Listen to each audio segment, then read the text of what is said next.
Hi friends, ఇందాకే పాకిస్తాన్ నుండి ఒక అఫీషియల్ స్టేట్మెంట్ ఏమొచ్చిందంటే, మేము చెప్పాము కాల్పుల విరమణ మేము ఉల్లంఘించలేదు, కానీ ఫస్ట్ వాళ్ళు ఏమన్నారంటే ఇండియానే ముందు ఉల్లంఘించిందని చెప్పడానికి ట్రై చేశారు.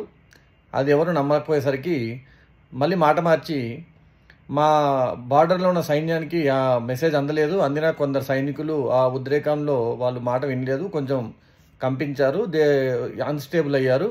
కాబట్టి ఇప్పటి నుండి మన సైనిక ట్రూప్స్ అందరికీ మేము చెప్తుంది ఏంటంటే సంయమనం పాటించండి, మనం సీజ్ ఫైర్లో ఉన్నాము అని ఏదో వాళ్ళు చేయాలని ఏదైతే కప్పిపుచ్చరి చేశారో దాన్ని కప్పిపుచ్చుకునే ప్రయత్నం చేస్తున్నారు. దీన్నే మనం ఎక్స్క్యూజెస్ అంటాము, కుంటి సాకులు అంటాము. చేస్తాడు, మళ్ళీ భయపడతాడు, ఇంకంతే. కొన్ని సామెతలు ఉంటాయి తెలుగులో, మొండి మొగుడు చెప్తే వినడు, గిల్లు తేడుస్తాడు అన్నట్టు. మనోడు పాకిస్తాను ఏమీ చేయలేదు, ఏదో చేద్దామని ట్రై చేస్తుంది, బొక్క బోల్తా పడ్డాక లేదు లేదు మేము చేయలేదు, చేయాలనుకోలేదు, అలా జరిగిపోయింది అంటుంటుంది. మనం వింటూ ఉంటాం. కానీ వీటన్నిటికీ వెనక నువ్వు నీకెందుకు ముందు పో, నీకెందుకు నువ్వు ముందు పో అని చెప్పడానికి కొన్ని దేశాలు ఉంటాయి, పనికి వాళ్ళ దేశాలు, గొప్ప శక్తులు అని చెప్పుకుంటూ ఉంటాయి. నిజంగా వాళ్ళకి అంత గొప్ప శక్తి ఉంటే డైరెక్ట్గా మొహం మీద వచ్చి మాట్లాడతాయి, కానీ లోపల వెనక నుంచి మాట్లాడితే మేము గొప్ప శక్తిని అని, ఎందుకంటే డబ్బులు ఉన్నాయి కాబట్టి వాళ్ళ దగ్గర.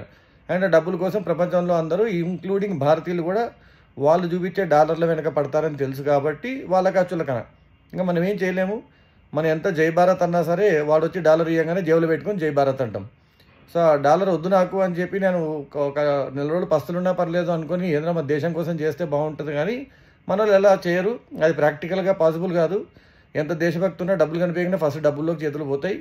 నీట్గా తన జేబులో తన చేతులు పెట్టుకొని జై భారత్ అంటూ ఉంటాడు. సో మన అమెరికాని భరించాల్సిందే. మన వాళ్ళు అమెరికాకి వెళ్తూనే ఉంటారు.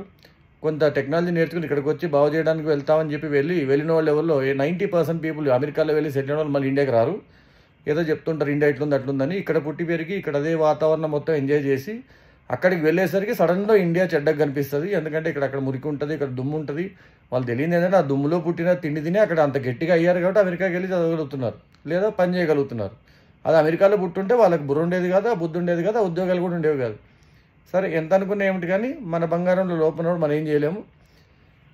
ఏదైతే ఏంటి పాకిస్తాన్ వాడు లాస్ట్కి యుద్ధాన్ని అయితే ఆపేస్తున్నామని చెప్పాడు. సో ప్రస్తుతానికైతే యుద్ధం ఆగినట్టే.